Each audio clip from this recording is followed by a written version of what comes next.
Throughout the year, protests have gripped countries worldwide, with the public using it as an effective method of getting their message across to the authorities.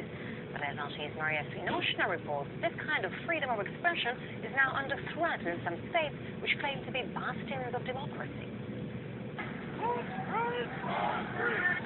From the US, Canada, Brazil, to as far as Thailand and much of Europe.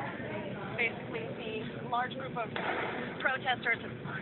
People protest. They are furious with austerity policies in Europe, the NSA surveillance and drones in America, and a wide range of concerns like freedom of the press and the loss of the secular state in Turkey. Disenchanted, disagreeing, and desperate to be heard. When they go through the usual channels of electoral democracy, they just have a feeling that the governments aren't representing their interests. So they feel they have no alternative but to take to the streets and express themselves in a way that the governments cannot ignore them. And the governments haven't ignored them. There is certainly a problem in many of these protests that there is some sort of gap between popular feeling and the way governments react. Many of the protests sparked on different continents and in different countries this year ended up with clashes between protesters and authorities. The greatest fear the government has is that people will feel protest is fashionable, is that people will feel that democracy is fashionable. Some decided to use the law to protect themselves from these risks. In Chicago, in Quebec, and in Spain, anti-protest laws set heavy fines or even jail sentences for demonstrating or participating in allegedly violent protests. Democracy is not just having an elected government, it is also being able to accept, listen to, and incorporate many different voices. And it seems that democracies are under threat.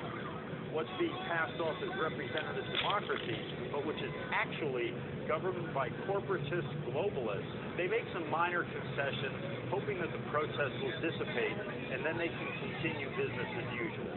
But with protests now becoming a more popular form of dialogue with authorities, it will hardly be an easy thing to do. They protest different things. They protest what they see in the police state. They protest against the persecution of whistleblowers. It's actually not the peaceful movement that the protesters said that it would be. Mayakaahla, RT. Yep, and that's it. Isaiah 19:2, and I will set the Egyptians against the Egyptians, and they shall fight every one against his brother, and every one against his neighbor, city against city, and kingdom against kingdom. Alright? City against city, and kingdom against kingdom. That's why it's happening all over the world, because it's scripture, man. Alright? Now, if you don't understand scripture, slack you for even having this in right now, I'm sorry. But if you don't understand scripture, then you need to go to the elders of GMS. Alright? What is the 666 mark? GMS DocuTube. Walk and Talk, GMS Walk and Talk 8. Go in GMS, Great Millstone, alright? Type it up on YouTube, you'll find us, and just go to where the elders are at, and listen to the elders, study to show yourself approved. Alright, and you'll be alright, man. Because this is not given to the swift, man. This is given to time and chances happen to them all, to us all. But we were with him back in 2,000 years ago. We were with Yahushua 2,000 years ago. That's why we're here in the spirit now, man. That's why he said I will raise them up in the last day. These are the last days. Alright? All praises, glory and honor to Yahweh, Ba'asham Yahushua, double honors to the elders of GMS, and shalom and salutations and honor to my brothers in the four corners pumping out this truth with sincerity, long-suffering, and longevity. Alright? We're going to start this new 2014 out with a bang, and we're going to keep pushing out the truth until that martial law comes.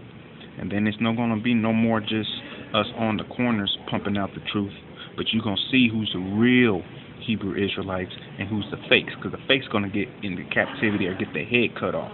All the real, true Hebrew Israelites, they're going to receive salvation. No weapon formed against them shall prosper, and when the sword goes into, when we fall upon the sword, we shall not be wounded. All right. When the fire is kindled, we shall not be burnt. These are the words of our prophets which came from Yahweh Yahushai. All right. And you need the name. Without the name, you have no power. All right. Shalom, Akim.